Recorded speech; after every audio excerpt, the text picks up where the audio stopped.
क्यों बताइए मैं? अब सुन जा। पंचवा भैवा कॉलेज किए भैया सब बांट देता ला। पढ़े जी आप भी सुनिएगा, इस घर में एक ऐसा चीज है जो बांट नहीं पाएंगे। तो किसनवा कॉलेज का तो कॉलेज बाबूजी मर गए तो उनका बक्सवा खोलनी तो 13,000 रुपया मिलल ना 100 टकिया। तो किसनवा कॉलेज ला वो के 4 जगह बांट दे। कॉलेज की यही से कहता नहीं कि तू ना बांट पाई तू झूठे बतियावा। कॉलेज कैसे ना बता पाई? तो कॉलेज 3-3 हजार 4 जगह बटवा तो हो जाए 12,000 बच जाये 1,000। 1,000 के 4 जगह बांटे खातिर 2 गो 100 टकिया के फुट करा के 4 को 50 टकिया करावे के पड़ी। तो जाके 250-250 4 जगह बटाई।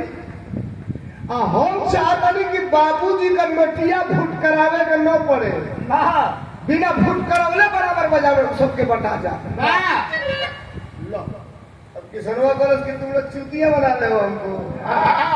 ये भरमोद हम भरम जाई भरे आज घर बटाई बिना बटैले हम ऊपर से उठब ना। तब पंचवा हाथ जोड़े कॉलेज के देखो अब तू कहबो करबो कि एक में रह सब हमने के ना रह जाए। एगो निवेदन बा बड़ भाई बाप समान होला, हाथ जोड़ा तनी एगो हमार निवेदन स्वीकार कला। कौन निवेदन है तो बिरहा के टेरी में लागल कैसे मास्टर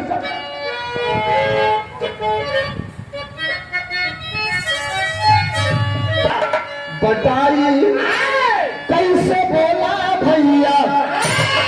अरे बाबू धई के गैया 13,000 रुपया।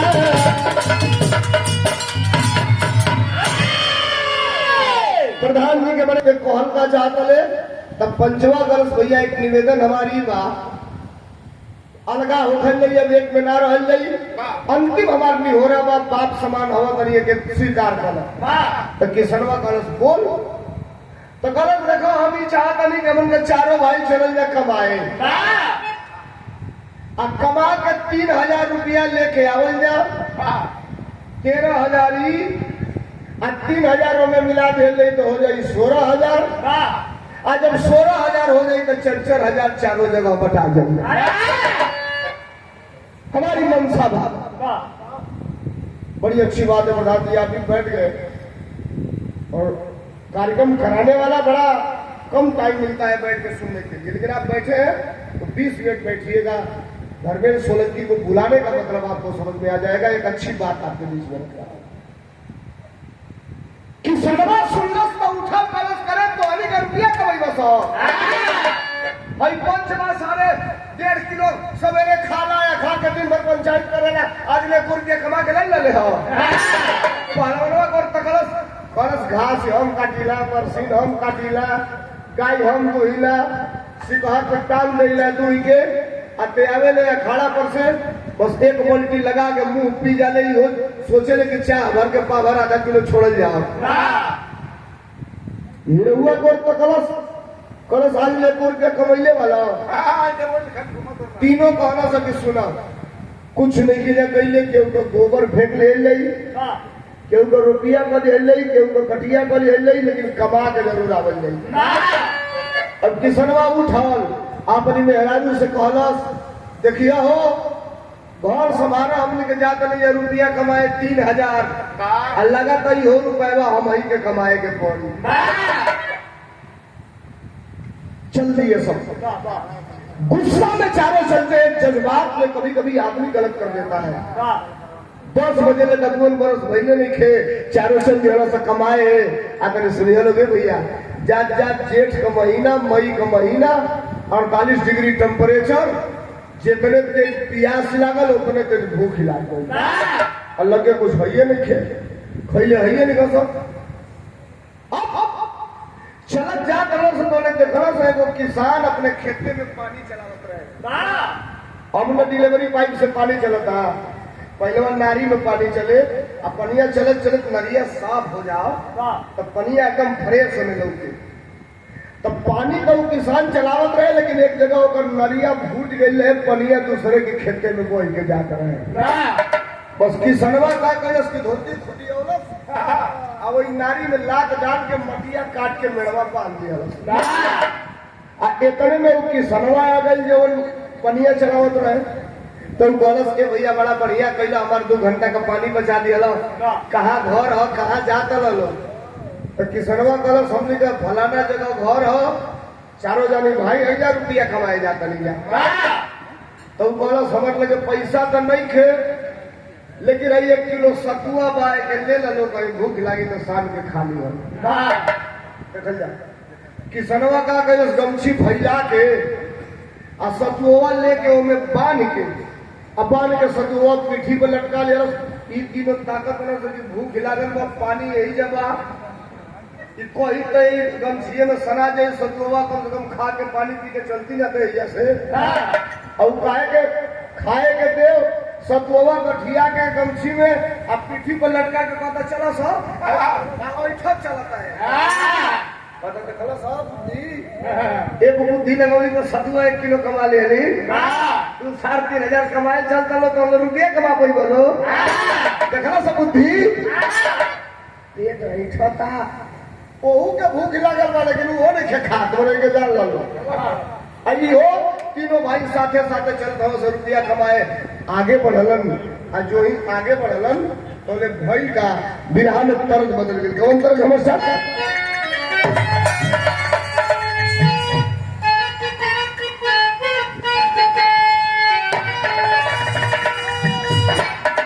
टुन्नू मास्टर पंधारी का फूफा के जमाने का हो मतलब बाद में सवेरे बताई। खुशी कहली हमारे गुरु जी रहा पंधारी गुरु जी गाँव जकर मर गई महतारी अब ना मिली पंधारी के फूफा से पूछाई तो टुन्नू मास्टर के बताई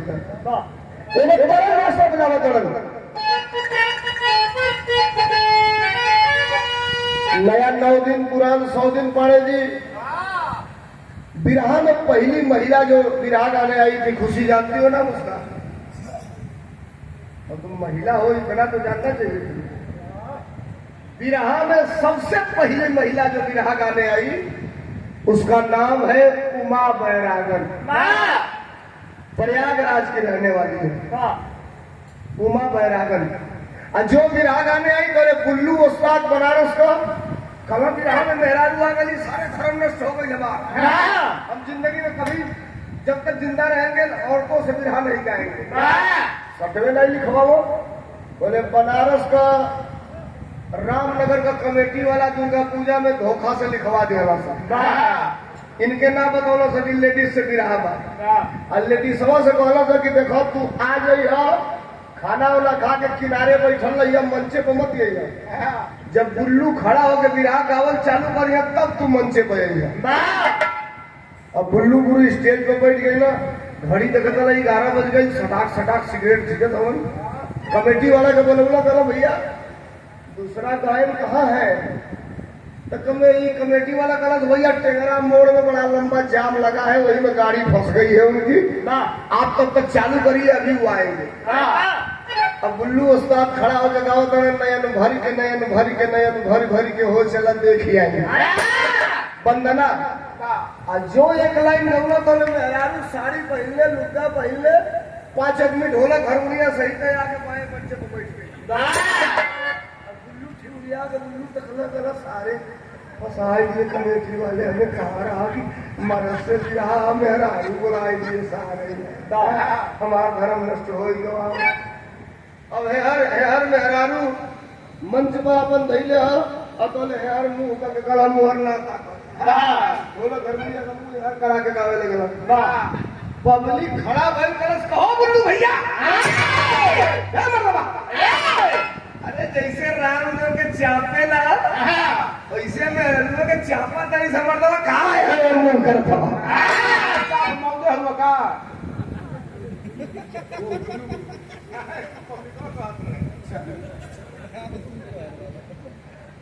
अब बुल्लू गुरु जब बड़ी बात सुन ले जनता का कर ले भैया जब अब तू लोग चले हो तुरवाइए दिए हमारे तब हम चाप रहे हैं। बिरहा में पहला तरक बुल्लू उस्ताद मेहरारू के खिलाफ दोनों देखा कितना तोपल वाह हाँ तोपल लेकिन सब वही में हो का बोले बस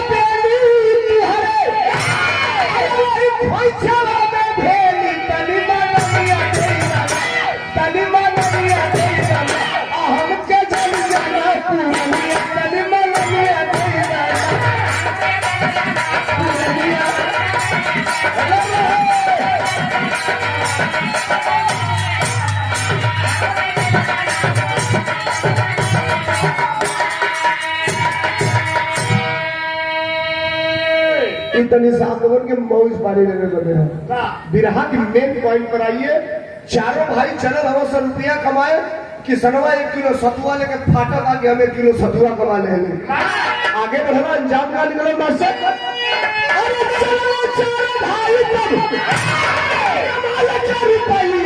समझ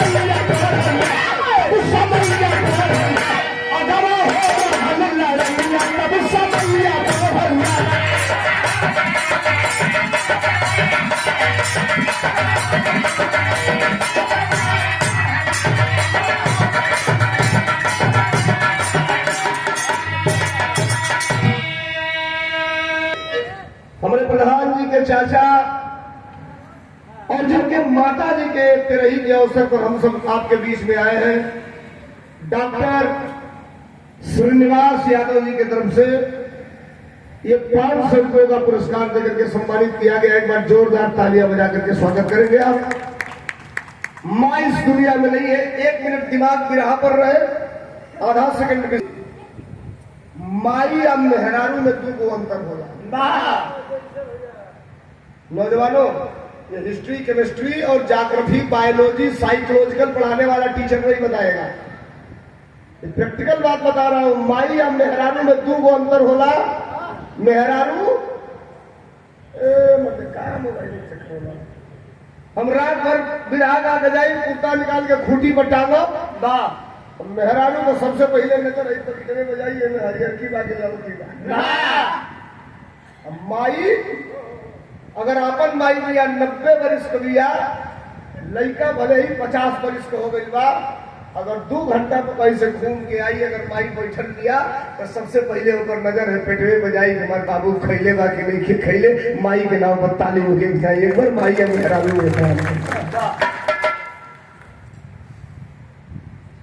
माँ इस दुनिया में नहीं है।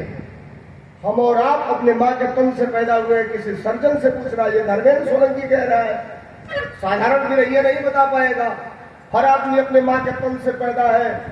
पेट में बच्चेदानी के ब्लाइडर में जब गर्भ ठहरता है तो 2 महीने के बाद जो बच्चेदानी के अंदर जो ब्लाइडर होती है, झिल्ली होती है, उसमें जो मांस का लोथड़ा होता है उसका वजन होता है 150 ग्राम। 9वें महीने में जब डिलीवरी होती है तो बच्चेदानी के अंदर जो ब्लाइडर है जिसमें कचड़ा है, खून है और बच्चा है मांस के लोथड़े में, उसका वजन होता है 9 किलो 400 ग्राम से 9 किलो 800 ग्राम तक।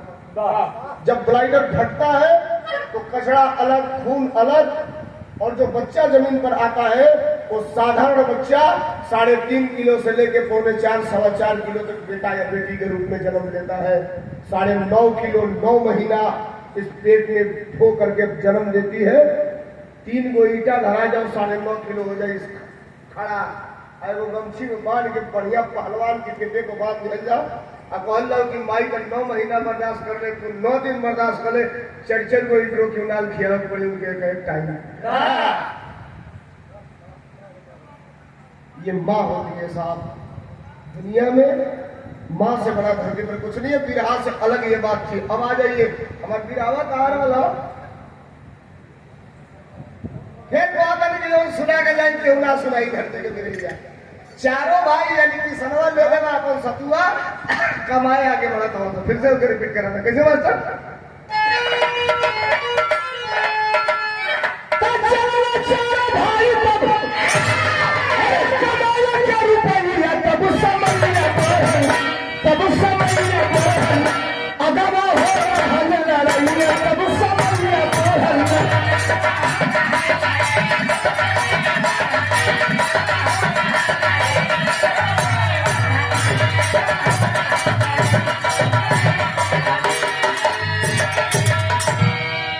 समझिए बात को। चारों भाई चलना सा चलत चलत चलत चलत 3 बज गई। अब 3 बजे जब जात रहना से तो देखना से 10,000 का भीड़ बा, लोग बोली आई बा। 4 भैया गई सो पूछना से भैया ये कैसन भीड़ है, तो लोग कहल के कुश्ती होता। एगो पहलवान बा 17 जानी के अकेले पटक दिले बा, अपने ऐलान कर दिले बा कि हमके पटकी हो के 20,000 हम इनाम दे। कमेटी जवन दी वो अलगे के बात बा। अब केहू ओके पटकिए ने के पावत जे जाता हाथ मिलावता तो ले पटक दे के पटक देता हूं। अब पंचवा भैया अपनी पहलवानवा भैया को पकड़स कलस पट्ठे तोरो जिंदगी अजुए ले बा। अतोले चलल हम पहलवानवा भैया अखाड़ा पर तनी साइज देख लो। जोन ऐलान कइले बा ओकर लंबाई बा 6 फुट 3 इंच पड़े दी। आजोनी चारों भैया में के पहलवानवा बा ओकर लंबाई बा 4 फुट 1.5 इंच।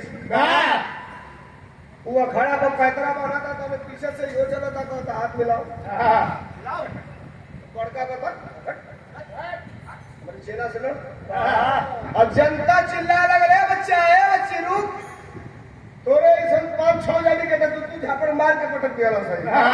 चलो डांट के आवाज दिया वो छोटा बच्चा, कहा किसी के शरीर से किसी के ताकत का अंदाजा नहीं हो सकता। ठीक भाई 17 जाने के पटकले वाला तो हम तो पटक में है ना कौन बड़ा लड़ो तो पहले। अरे दूसर के तैयार हो नहीं लड़े खातिर लोग कौन के जब मिला लो हाथ मिला। जनता कहते कि एक तरफे ही हो कुश्ती का। अब हाथ मिलन 20 मिनट के बाद कुश्ती का डेट पड़ गया। भैया भैया भैया 15 मिनट और 20 मिनट के बाद पड़े जिसमें 20 मिनट के बाद कुश्ती का डेट पड़ गया कि 20 मिनट के बाद ये कुश्ती होगी। अभी आई अपन कपड़ा वपड़ा निकाल के रियाज पानी बना के एकदम टाइट यहाँ जनता खचाखच भरल है कि अब लड़ाई हुई। अखाड़ा पर पहलवान पहले में से बा छोटका पहलवान आई रेफरी विसिल बजाया और हाथ मिलवा दिया। टेक्निकल बात समझिए आप, बिरहा गायक केवल काने में अंगुली डाल के ना बिरहा। टेक्निकल बात समझिए, मैं पढ़ा लिखा व्यक्ति हूँ। इनमें जो लड़ल होई लड़वैया होई चाहे कुश्ती जानत होई वो समझी। एगो पहलवान 6 फुट 3 इंची का, एगो पहलवान 4 फुट 1.5 इंची का। तो छोटका पहलवान से हाथ मिलावे खातिर बड़का पहलवान के निहुरे के पड़ी। अगर निहुरी तब पे हाथ मिली अब हेगा खड़ा रही तो वो हेती चुकी तो कैसे हाथ मिली है मिलिए ना पाई। तो बड़का पहलवान हेगा निहुरल हाथ मिलावे के हाथ मिलल मट्टी लेके हाथ छोड़ौलस। अब बड़का सुधरस इनके धारी तो ले कब के छोट बा भूल से निकल के लमहर बा तो टलरियो लमहर बा ऐसे बढ़ौले बा तो ले भीतर पड़े निकल के मेरे ताकत तो साला गया यार आई बोले फिर रेफरी मिसिल बजावस ऐसे करता है रेफरी। उसका एक इशारा जानते हैं क्या होगा? जब रेफरी मिसिल बजा के ऐसे करता है तो उसका मतलब ये होता है कि आप सेंटर में आकर के लड़िए, किनारे न लड़िए।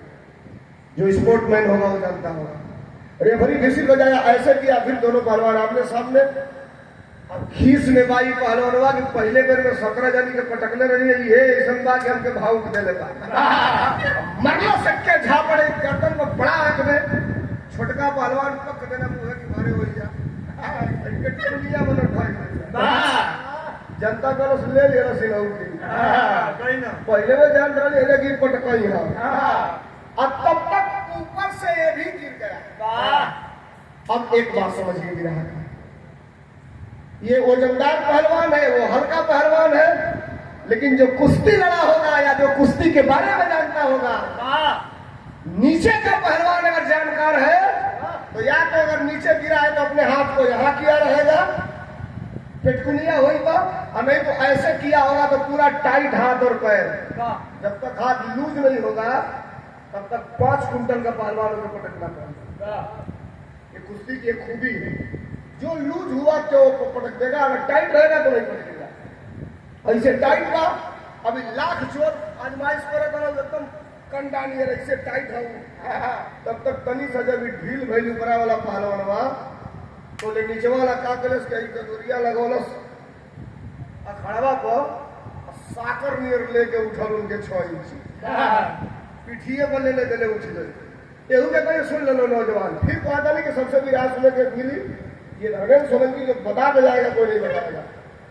50 किलो का लोहे का बटखरा आपके पास रख दिया जाए, 1 किलो हुआ, 50 किलो, अब वही 50 किलो खाद का बोरा रख दिया जाए और कहा जाए कि एक हाथ से उठाइए, एक हाथ से 50 किलो को उठा लेंगे, लेकिन एक हाथ से खाद का बोरा नहीं उठा पाएंगे। क्यों? वो भी 50 किलो है, वो भी 50 किलो है। कोई बताएगा इसके अंतर किस चीज का है? घनत्व का अंतर है, घनत्व। एक हाथ से 50 किलो का बटखरा उठ जाए, लेकिन एक हाथ से 50 किलो का बोरा खादी करना उठी। आज जे के रोज रियाज बा कि 100 बेर टम्मू भजले के भाज ले, जे के रियाज बा है राजा वाला है, बिहार टाइगर वाला पहलवान 1000 सपाट मारे के मार ले, आज जे के नहीं खेल रियाज उसे 5 गो मरवा दो हारमोनियम बजावाला छोड़।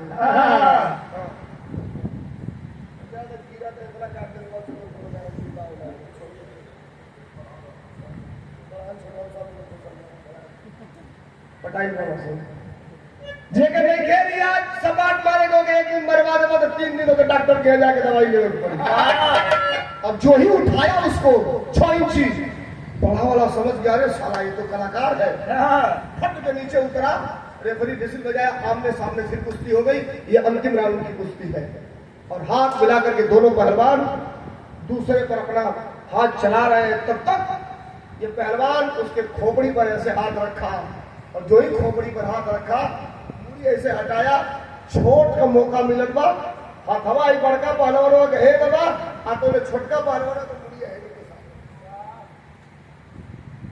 अब हम बताइए ना, बिरहियन से पूछो कि नीचे का पहलवान के मुड़ी ऊपर वाला पहलवान की काखी में पड़ गई और संजोग से होकर बाया हाथ से दाहिना हाथ का गट्टा पकड़ा गई, एक बार कौन दावला की बताइए। लड़ल तब तू का मतलब लड़ल खेला लगे पहलवान तू में रहेगा ऊंचा उलस, हालांकि भारी वजन है, हल्का रहता तो नचा के फेंक देता, लेकिन तू में रहेगा ऊंचा उलस। ये भी प्रयास किया कि मैं बच जाऊं, लेकिन लेने देने उनके पिछड़े पड़े, गिर गई, आधा पीठ लागल हो, लेकिन तब वो जनता खड़ा अगर तरह से हमने मार लिया कि कुल्ही लाग गई। सारे 17 जाने के पटकने वाला आखी के लगते ना रहे, जनता ताली बजाओ, तत्तर तत्तर कुश्ती फाइनल, अरे भरियो बजा दे बेसिल की फाइनल। अब तभी सुनवा लो, 20,000 इनका इनाम लिहलस, 30,000 कमेटी रही रहे लिहलस, 50,000। अब पहलवान जब कुश्ती जीत जाला तो गमछी लेके पब्लिक में घूमे लाए, तो 10, 20, 100, 50 देके 50,000 जनता दे दिलस, हो गई 1 लाख, कमाया लाना सब 3,000। समझिए वो बात क्या पे, कमाया लाना सब 3,000 रुपया हो गई 1 लाख। किसनवा कहता है सारे हम को 1 किलो सतुए में टक जाइए, इधर मरना 1 लाख हर से देना देखा अब लेके सतुआ करना रहने दो, 1 किलो कमा लेंगे हम तो ले बरस 1 लाख देने आए चला।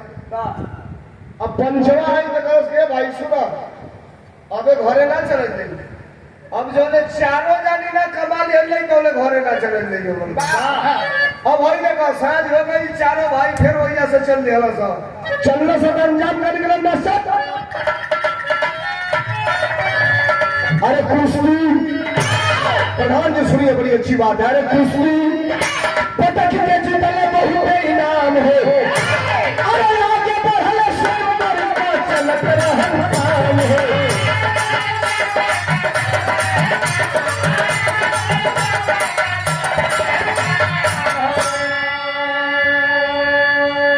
अब चलने से तो रात हो गई, 8 बज गई, 9 बज गई, भैया भैया भैया भैया 8 बज गई, 9 बज गई। जोने का प्रधान जी लाइट होइया से बोले वाला वही ना देखा करना से 1 किलोमीटर से कि बड़ी लाइट बरा था, मरकरी बल्ब जरा था, तो सोचलो सा कि लगन का महीना बटले बा, केहू के बारात आई बा, चलल जा, भूख लागल बा, वही में खा ले चाहे बरतिया बन जाइए या चाहे घरतिया बन जाइए, के पूछी हमें कि कौन बोल से हवा लो आइयो सब दुआरी पर खड़ा हो गई। सब एक बात रहुआ सब बुरा मत मानो, पहले तो पुरनिया सबके दिया खाऊ नहीं जा सब बिरादर जाके पूछ के जा सब भाई के कौन बिरादर हवा खाए लायक बालक के देखा खाए लायक गलती नहीं बात तो दुआरी बजा के चारों भाई पूछना से भैया कौने बिरादर का बराती हो कौने बिरादर के बराती आई भैया तो एक आदमी कहली बराती ना हो तो कहलो से का हो तो कहलो बरात ना हो बराता हो तो से भैया बारात बुझत रहे बराता का होला तो कहला सर राजा के लड़की का स्वयंवर रचाई बा राजा ने ऐलान किया है कि जिसके गले में जिस राजा के गले में मेरी बेटी जयमाला डालेगी उसको आधा राजपाट के साथ साथ अपना दमाद बना करके यहाँ से विदा करूंगा चारों भाई कहला सके राजा का लड़की का स्वयंवर बा तो हमने के काले में हमने के भंडारा देखल ना के हर भोजन चलता बस चारों जाए लगल सब भोजन करे जो छोटका हीरोआ रहे कनी सट्ठा मन को पीछे हो गए तीन गो आगे आगे पीछे ओ कि खाई का आधा घंटा बाद हो सकेगा तराई करने में कौन साला पैसा लग रहा है तो तराई कर लिया जाए देखो अभी तीनों जाने का भंडारा घर में अनजान आदमी लगल पता लगावे कहता स्वयंवरवा केनिया बा देख आदमी कौन उधर है तो कहते कौन देश का राजा हवे रे मनेश देश को राजा से थोड़े मतलब कोई देखा था 50 गो राजा लाइनी से खड़ा हो कोनो 10 किलो सोना पहन लेबा कोनो 5 किलो चांदी पहन लेबा कोनो बड़ी बड़ी मोछ तलवार भाला लेके खड़ा हो ये सबसे अंतिम में जाके खड़ा हो गई मुड़ी है नीचे को ये रातों बा कि सारा राजवा कोनो मत पूछ लो कि तुम किस देश के राजा हो मलेच्छ देश को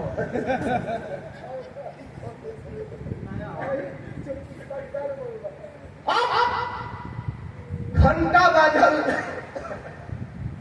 कि राजा की बिटिया जयमाल लेके निकली है अब जयमाल डालेगी जिसके गले में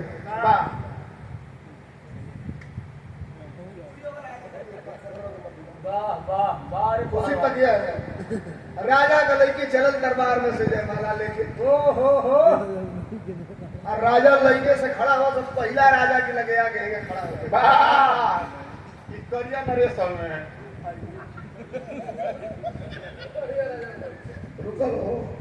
साइकोलॉजी जो पढ़ा होगा वो जानता होगा एक समान है 10 लोग चाहने वाले हैं एक आदमी को लगेगा कि मुझे मिल जाएगा तो उसके चेहरे का एक्सप्रेशन ऑटोमेटिक बदल जाएगा सुंदर हो जाएगा तो ये वो रजवा की लगवा है लेके खड़ा लिया रजवा तो खूब मने मने खुश बा के हमारी के पहिराई हमारी अगर दुल्हा बनो हमारी अगर दुल्हा बनो तौले ताकत बंगलिया वाला की तो हो वाला रजवा चोरी तो हमारी के पहिरा के इसके देखी वो मुंह टेढ़ के तो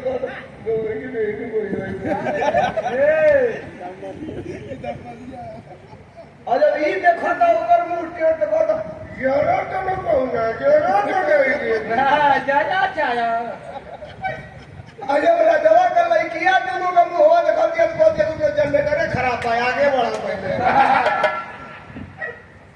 अब एक गो राजा 2 गो राजा 3 गो राजा 5 गो राजा अब कौन सब एक ना पहिना पहले सगरी राजन के ट्राई कर देख लिया में जोन बढ़िया हो वही के पहिना आज जब 3-4 गो राजा लगे सब आगे बढ़े वाली बिया चारों भाईवा में तो जो हिरहुआ रहा वो जो है खड़ा रहे मुड़ी नीचे का बस उठा ला तो कागर उलट है करिया पैंट उज्जर शर्ट चश्मा है फसले रहे निकाल के नचा के बाल जैसे बाल झाड़ के तो आजा राजा और इधर आजा और इधर आजा आके करेगा तो समाजा अब राजा का लड़की जब वही लेकर लगे देखा दिया ये कौन राजा है लेकिन दिमाग लगाई कहीं किए तो सब अपने घमंड में रहेंगे गरूर में रहेंगे सब कि मैं करोड़पति हूँ मैं अरबपति हूँ अरे जो ने समझ भी हुआ खुदे राजा हो जाए हमारे बाबा राजपाट दे दियो भाई सब जानी से सुंदर ही लगा था देह इतना सुंदर बात कि माछी छलक गई हल्का हल्का रेख लिया एक बार नया लवंडा 22 साल का पानीदार बल्ला वल्ला फेंकले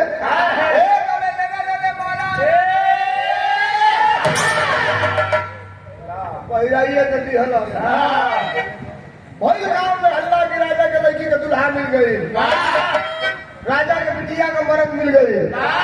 अब भंडारे में जितना लोग खाना खाते रहे सबे पत्थर फेंकल चालू कर दिया। खाना एक बना के फिर खा ले गया, भोजन में थोड़े कमी बा। तो चल के देखल ना कौन भगवान ना सारे जो राजा के लड़की से बिया होकर होगा।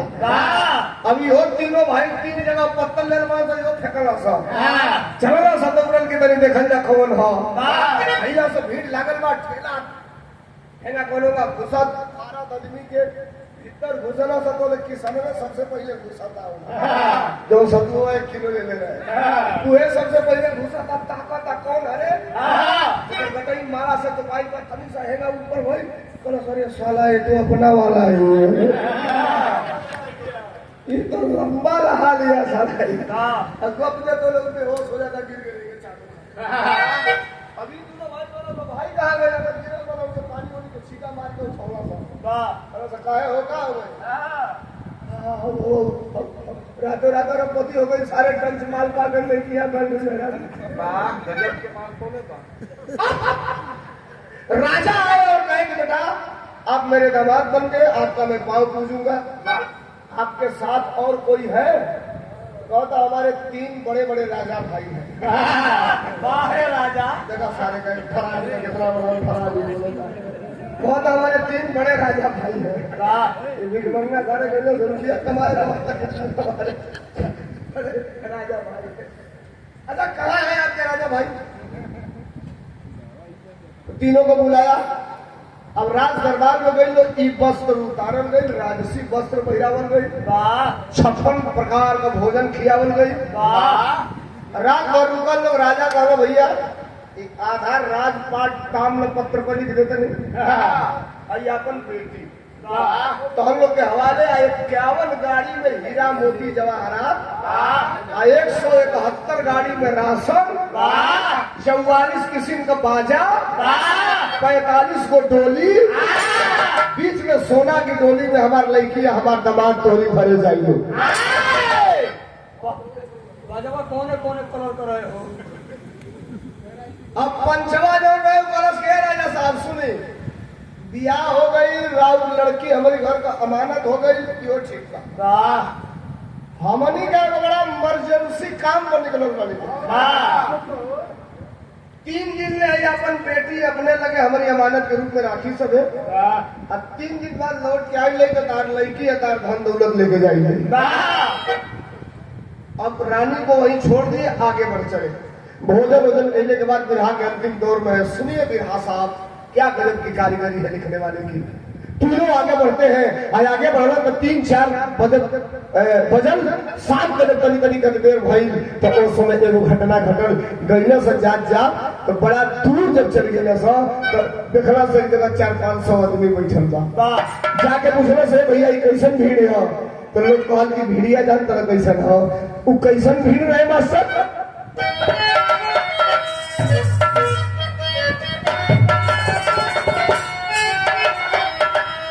जो 400-500 आदमी बैठल रहे आपके लोग लिए कुर्सियां लगा के काहे खातिर बैठल रहे जाने वाली सब है?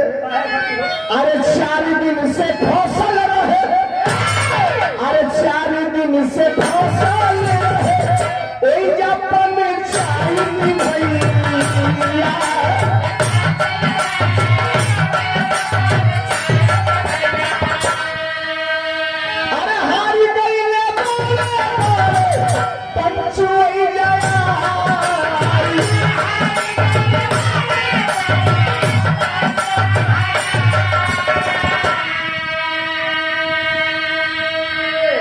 तो 4 दिन से भीड़ वही लगी थी। जाके पूछना सब भैया कैसन भीड़ बात है? आदमी कौन के पंचायत फंस गई थी 4 दिन से फरियाते नहीं थे। पंचवा कॉलेज कैसन पंचायत है तरी हम जानल चाहता नहीं। तो आदमिया कॉलेज से जो प्रधान जी बैठल वाला उन्हीं से जाके पूछो गईला तो कहला प्रधान जी नमस्ते कैसन पंचायत है? तो प्रधान जी कहला आपके है? तो कहला समूह छोटा मोटा पंच है। तो कहले भैया ये पंचायत बड़ा गंभीर बा। तो पूछलस कौन गंभीर बा? तो कहलो सही 2 आदमी आगे बैठल बा, दूगो 80-85 किलो का करिया करिया झरनाट मदेशिया बिरादरी के दूगो बलिया भाई बैठल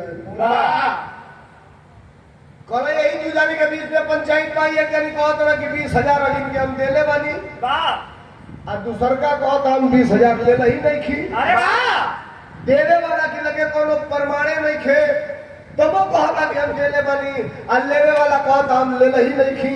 यही व्यक्ति हले अल्ली हले का पंचायत 4 दिन से अबले फरियाइले नहीं खे। तो ये पंचवा कहता बॉस ये पंचायत है अबले ना फरियाई।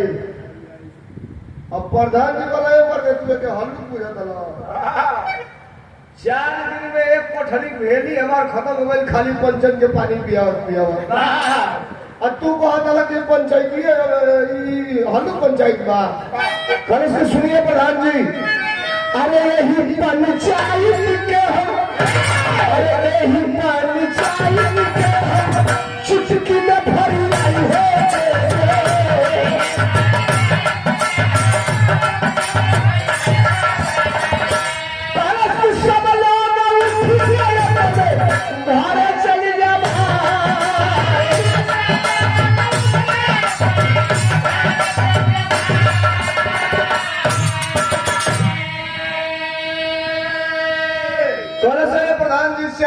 द्वार पंचायत में के फरियाद 4 बेर चुटकी बजाई हम पंचायतिया फरियाद प्रधान जी खड़ा भैया कहला भैया हाथ जोड़े तनी फरियाद देता तो हमारो काम काज होता कहला सी पंचायत फरियाई कब जब गांव भर के लोग उठ के अपने घरे चल जाई तब एगो बूढ़ हरस लाठी खड़ा दे करस मार सारे गई पागल कहां से आ गई पंचायत आदमी के पीछे में होला ये कहता कि गांव भर घरे चल जाई तो पंचायत होई।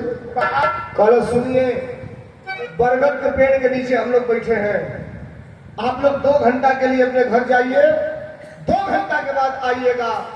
अगर हम पंचायत ना फरियौले रहो तो यही में हमके फांसी पर लगा के लटका दिया लोग। अब फरियौले रहो तो जवन दौलत बुझाई तो सम्मान दिया लोग। गाँव भर उठल अपने घरे चल गई मुखिया प्रधान जी कहला कि सबके तो भेज दिया अब पंचायतिया कैसे फरियाई कहला समझेगा कहता नहीं ना कहला बताओ तो कहला सबसे पहले 2 गो बनिया भाई लोगन के तनी सुना लो जे अपने बिरहा सुनल हाथ जोड़त हई हई देखा पंचायत फरियाद कैसन बा कैसे फरियाद बा कॉलेज के 2 जनी बनिया भाई लोग के उठा के और 2 गो कोठरी में अलगे लोग के बंद करो। अब प्रधान जी उठौला दोनों बनिया भाई लोग के 2 गो कोठरी में बंद कैला कहला कैसे पंचायत होई तो कॉलेज के सुना 2 गो काठे का बक्सा मंगावा आ 2 गो 12-13 साल का लड़का पढ़ल लिखल की कुछ सुना सा तो लिख ला सा 2 गो कापी 2 गो पेन हमें इनमें पंचायत फरियाद ये सब सामग्री आ गई 2 गो काठे का बक्सा आई भैया भैया 2 गो कापी आई 2 गो पेन आई 2 गो लड़का आई।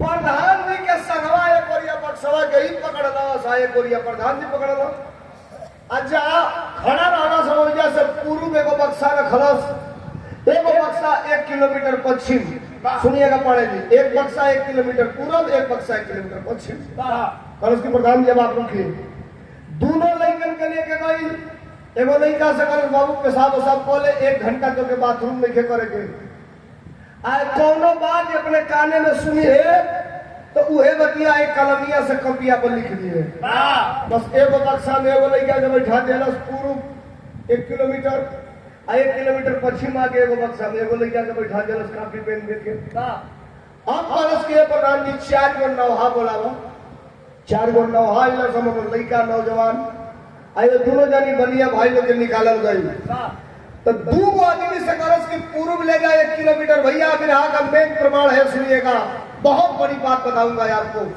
हर परिवार की बात बताऊंगा 2 आदमी से करस से बनिया भाई के लेके जाए 1 किलोमीटर पूरब कपारे का बक्सा उठा दिया अब बनिया से करस की तो के बक्सवा यही जगह लेके आवे का एक 2 जानी से कहलस कि बक्सवा उठा के हम लोग रुकी हलो मत सना के दूसरे ओर निकल जाएंगे एक जने के पश्चिम बजरस बक्सा के पास अब पूरब वाला बनिया के कपारे पर बक्सा पूरब उठ गई अब पश्चिम वाला बनिया की कपारे पर बक्सा पश्चिम उठ गई अब तनी अंदाजा लगाई सके कि 40-45 किलो का बकसा, अब 12-13 साल का लड़का का अगर कमो से कम वजन हो तो 20-25-30 किलो से कम ना हो, 25 किलो से, तो 40 किलो का बकसा, 25 किलो का लड़का, 75 किलो। गर्मी का दिन, 48 डिग्री टेम्परेचर, लू बहुत आ। जब कपारे में बनिया भाई के 80 किलो पड़ल, काखत लेके जब 500 मीटर चलला, 1 किलोमीटर आवे के बाद कहीं रखू कहीं के पीछे में अक्सर देखले हुए अकेले आदमी रहेला तो बरबराला बोलेला। जब 500 मीटर चलल तो पूर्व बोला बनिया को आता कि सोचले रहली हो कि जब झूठऊ से पैसा मांगा था 20,000 आज छोड़ दे, लेकिन जब वही का पारे को बक्सा ढोल यानी तो छोड़ा 1 रुपया ना 20,000 तो ले जरूर उनसे चला लेके तलमल पश्चिम वाला जब लेके चलल तो जब 200 मीटर आई तो कॉलेज की झूठो 5 दिन से 4 दिन से फसल लनी हमार 50,000 नुकसान हो गई। सोचली हो कि आ जाके 20,000 डाले दे के कहो कि ले तो के दे दी हली 4 दिन में कोई 20,000 कमा ले, लेकिन जब हई रंजन सोई लेली तो 1 रुपया ले ले तो हइये नहीं, लेकिन देबो ना करो 1 रुपया। आई ये बोलत बतियावा तू नो आ गए सही जा। मुखिया जी प्रधान जी कहला कैसन पंचायत कर फरिया गइल बा, पूर्व को बक्सा उतार के पूर्व रखा वही जा बैठावा बनिया भाई के, अब पश्चिम को उतार के पश्चिम में खोलस वही जा बनिया भाई के बैठौलस। कहला सब पूरे गांव को बुलाइए, पूरा गांव आई ना कहलस भैया का भाई, गांव के लोग पूछता का भाई हो पंच भाई पंचायतिया, तो कहलस पंचायतिया फरिया गइल बा, लेकिन निर्णय आप लोग के करे के बा। गांव भर कौन कैसन निर्णय तो कहलस कि बैठ जाइए आप लोग। गांव भर लोग बैठल, पूर्व वाला बक्सा खोलस, बाई पकड़ के लड़का के निकलस, कहलस बेटा तनी कापिया पर का लिखले बने तनी पढ़ के इतना लोग के सुना दे। तब पूर्व वाला लड़का पढ़ा था कि सोचले रहली जब 20,000 ले ले नहीं झूठाऊ से ले ले के कहत रहली हो, तो सोचले रहली कि आज छोड़ गई, लेकिन जब 80 किलो का बक्सा ढोल लेनी तो 1 रुपया छोड़ा बोलम ना 20,000 ले जरूर। बेटा पश्चिम वाला बक्सा खोलस, लड़का के निकलस, कलस बेटा पेपर पढ़ के सुनाओ। तब पश्चिम वाला पढ़ा था कि सोचले रहने जब रुपया ले ले नहीं 4 दिन में कितना नुकसान हो गई लला, सोचले रहने आज दे दे, लेकिन जब हई दुर्दशा सोहली हली तो 1 रुपया दे बोल नहीं ले ले तो हइये नहीं। दूध का दूध, पानी का पानी, पंचों के सामने कि कौन झूठ बोल रहा है कौन सही बोल रहा है। 20,000 रुपया जो लेन देन वाला रहे, तब प्रधान जी कह रहे भैया 20,000 की आई 20,000 हमारे और से इनाम लेना 40,000। अब कहो तो 2-4 कट्ठा 2-4 मंडा तोहरे नाम हमें जो अंजर बंजर पट्टा कर दे हमरे क्या रह, लेकिन तोरे नियर पंचायत फरिया वाला भाई मर्द हम धरती को देखले नहीं किया आगे रोज हम फांसी में पड़े फरियाद करिए घर समना रहो। 40,000 ही लेके आई तीनों भाई किनारे बैठल वहां से जब 40,000 ही पा गई, किसनवा पिछवा पर सतुआ टोता जन बनले रहे गमछिया में उन्हें छेदा हो गई रहे, वो 5-6 दिन में भूर गिरत खाली जो भेगा दबावे तो कब पीछू जाओ खाली गमछिए मिले उन्हें सतुआ को तंगो रहिए ना गई। अब हो गए फिर बेहोश, इनके पानी का छींटा मार के जगौला से करो से भाई सुना 4,000 कमा ले लिया चल गई घरे, अब अलगा होखल रही अब घर बटाई ले गई ना सर राजा के यहाँ। रजवा आजा गाजा बाजा के साथ अपने लड़की के विदाई गई ना, सोना चांदी ट्रैक्टर टाली बना दिए, बंड बाजा बाजे चलत बा। गांव के बोलिया गई ना सर, गांव भर करे से करे भैया हमारी गांव में इतना बड़ा बारात कहाँ से आगे तुमने दिया कौन सीरीज गई।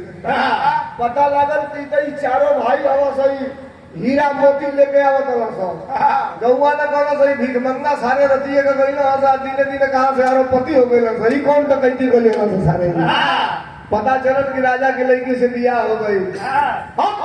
गांव भर बड़ा खुश बा, अपने दुआरी पहले सब मेहरारू क कलर को होली सही के उड़ा चीज गई कलर ना बुझला ना बताओ का बोलबो दिन भर खाली घूम घूम के बारे में वही सरी बटन थोड़े कुछ कोई तुम्हारे लोग खबर जवन में हरवा कहना रहे कि लड़का ना होगा तो हम फांसी लगा के मर जाई किसनवा का मौगी जब देखलस कि यार पति होकर राजा का लड़की के बियाह करके ले लेस तो चट में का करती है थरिया में दूध भी धो के आइया छत चाउर दहिया कपूर जला के आके आ डोली में आरती उतार के तीनों देवरन से बात दिया अनिल की सब है हम दुल्हन के भीतर कह के 2-4 गो रोटी गरम गरम परोठा बनाओ तनी तब खियाई आप लोग के तीनों भाई डांट के कलर से खबरदार भाई जी ये घर की चूल्ही में आगी बोरी लेकिन ऐसे ना बोली एगो शर्त बा कौन शर्त बा शर्त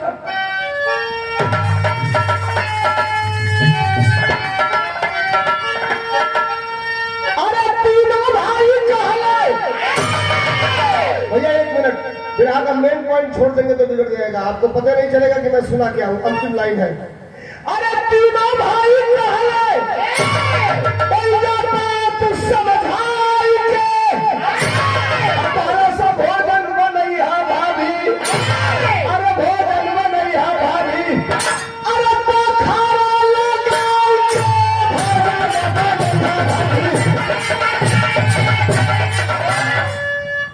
घर में जले 4 गो चूल 4 जगह ना होई बोले घर में आगे ना जली किसनवा जाके हैंडपंप बा हैंडपंपवा के डंडवा पकड़ के फड़ा फड़ा खिया पटकता में हवा को फाट गइल कपड़े अब तीनों भाई देखलो तो भैया कहा हवा तो दौड़ के गइला सा भोकाल छोड़ कर रोता ही गुजरी मेहरारू के चक्कर में पड़ के हम लक्ष्मण भरत शत्रुघ्न जैसे भाई से हम आज पैर ले गए जो एक कई पंचमा अपने भैया के कलवा से पकड़ के हथवा छोड़ौलस तो किसनवा अखबारी में पकड़ के भोर के भोकाल छोड़ के रोवे लगल अभी किसनवा रोवे लगल बोले पंचमो रोवे लगल आई दोनों रोवे लगल से बोले पहलवानवा हीरवा दोनों रोवे लगल अभी दुल्हनिया पूछने के बाद जबर दुल्हावा कहा रोता हम बुझिए नहीं खिता आधा घंटा में रोना से खड़े गाँव इकट्ठा हो गई जब रो लिया सब तब पंचवा छोड़ौला सबके भाई के कल से भैया सुना कहीं बाबूजी 13,000 रुपया धो के नाम मरना खाए के ठिकाने ना रहा तो कहा से बक्सा में 13,000 रुपया धो के मरना तू कहला ना कि हम अकेले कमाई ला घर बटा जाई तार मेहरारू करस कि तू अकेले कमाला समय खाला हमके साबित करे करल कि केकरे अंश से परिवार में सबके दाल रोटी मिलेला केहू ना जानेला कोनो जरूरी नहीं कि 1 लाख रुपया महीना की तनख्वाह कमा दे तो तुम्हारे अंश से भर भर के दाल रोटी मिलता पेट भर खाए के मिलता ना घरवा जो पागल बनो भैंस चरावता गोबर फेंकता हो सकेला हुए लक्ष्मीदार होके हुए अंशदार होके वही के भाग्य से वही के अंश से परिवार के दाल रोटी मिलत होके इके करे अंश से रोटी मिलेला केहू ना जानेला बात में लगे ना ताली हमके साबित करे करल हो और साबित कर देली ना कि केहू केहू के भाग्य विधाता ना होला और सुना कालियो तू मालिक रहला है परिवार का तू ही आज अरबों का संपत्ति बा आज वो तू ही एक घर का मालिक रहला हमने के तार चारों तीनों जानी भाई है तो आज्ञा का पालन कर ले कहीं अलगा मिलगा भइले का हमने का मतलब नहीं खे इस साबित करे करला कि करे अंश से परिवार का दाल रोटी चलेला इस साबित कर लेला फिर से चारों भाई एक होकर के रहना चालू कर दिए बिरहा हमारा खत्म भई कहने का मतलब कि 5 अंगुली है अगर खुली है तो कोई मरोड़ के चला जाएगा अगर मुट्ठी बन गई साहब तो दुनिया की बड़ी से बड़ी ताकत इस मुट्ठी को हिलाने में अपना छक्का छूट जाएगा इसे पकड़ के ऐठ नहीं पाएगा 5 लोग है 10 लोग है इज्जत से रहिए स्वाभिमान से रहिए दुनिया कदर करेगी पहले 8 भाई लोग रहे एक माताजी का 8 गो लड़का 2 गो लड़का का बियाह होके और 6 वही पर काम चल जा एकदम बदले बड़े बात ना लीजिए पहले लोग लिहाज करे अब कैसन बात कर देने यार पहले लोग बियाह करा के लेके आवे 50 साल पहले दुनिया काका चाचा लोग पालो अगर महतारी बाप दुआरी पर बैठल बा, अब भले ही बियाह करा के काढ़िए के ले आने वाला, अगर महतारी बाप दुआरी पर बैठल बा तो लोग घर के भीतर गोड़ न डाले। बहुत अच्छा, गलती बात नहीं। मैंने घड़ी तो बियाह करा के ले आओ तो घर में से निकला तो 36 दिन की बात पियरा जाता। इस समय ये पूछा था तो कहो भैया कहाँ रहा, कहीं हित ही चल गया तो कहता था संदाई मेरी पतली है, थोड़ा सा ड्राई व्राई कराई थी तो उसको समझा रहे थे कि मतलब रहना कैसे। तो ही समझेगा घर में काकी चाची लगी तो समझा। संस्कार बदल गया। पहले भवाई भसुरे का परछाई नहीं काढ़े, पहले भवाई भसुरे का परछाई नहीं काढ़े, ये बनी घड़ी भसुर बुलेट चलावता भवाई हेंगे नहीं तो बैठ जाते टगरिया फेंक के बैठ। आओ भैया तो बोलो क्या बोला था, हम रियल बोला था। गाड़ी चला दिया, कहीं अगर बड़हन बरेकर पड़ गई, मान लो जगह सड़ा सगवा जात का बड़े बरेकर मारा सा 50 किलोमीटर का बरेकर अगर बरेक बात चलो तो पीछे से अगर सड़क का पीठी में दे तो कहते भाई सारी गाड़ी बड़ा बढ़िया है, इसी तरह 4 बार और बरेकर पड़ जाता तो आज का दिन भर का जतारे ठीक हो जाता, वो कमुआ हो जाए। ये क्लाइमेट है साहब, जमाना कितना एडवांस हो गया है। पहले प्यार से लोग कहे माई रे, अब अपनी महतारी के कहने जा घरे जाने में कहने माई रे, अरे बोले खाना ले यहाँ सा माई रे, अगर बोल दिए 1 गिलास पानी दे यहाँ सा माई के रे कह सकेला। अरे मेहरारू के रे कह के देखो, मेहरारू रे पटक के चढ़ जाए कर दे मार दी तुम क्यों नहीं हंस दे टूट जाए तू बताओ। तू कबर कहले मारो बोलियो घरवे में बड़ा सही दिखी सा हमारे गाँव हमारे पर लाहौल चल। समय बदल गया साहब, लेकिन याद रखिए जिस परिवार में एकजुटता है, जिस परिवार में ईमानदारी है और जिस परिवार में सामर्थ्य है, वो परिवार आज भी दुनिया का सबसे शक्तिशाली परिवार है। इस बात को मैं आपके बीच में इसलिए रखा था कि तेरा ही हो रही में ब्रह्मभोज में कबो कबो विराह के लिए गा देली ना कि घर को पुरनिया जो मरेला तो घर में 90% जगह विघटन चालू हो जाला। कई लोग तो आपस में मारी कर लिया था, छोची हमके चाहिए, काने में तो हमके चाहिए, गोड़े में तो हमके चाहिए, करोड़ों अपनी मर्दे से बनवा के धैले वाली से तब वो लालच बा। तो ये कुल चीज कहने का मतलब कि परिवार में एकजुट होकर चलिए। विराह हमारा खत्म हुई, अंतिम लाइन के बाद कैसे बिहारी घुमरे है धन्य हरि की लीला, स्वर्गीय चंद्रिका कवि जी, स्वर्गीय चंद्रिका कवि है धूप समर में खिला, बताई कैसे बोला भैया अरे सोलन की नींद क्या रहे हैं समय सदरी भैया, बताई कैसे बोला भैया।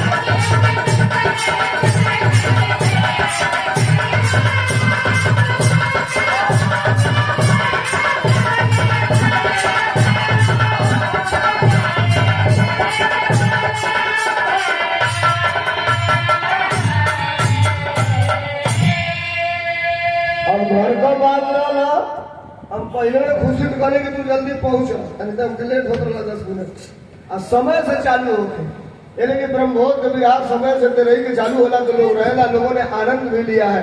आप लोग रहेंगे, जब तक रहेंगे तब तक होगा। समर्पण सम्मान प्यार जो आपने दिया है इसके लिए आभार, धन्यवाद।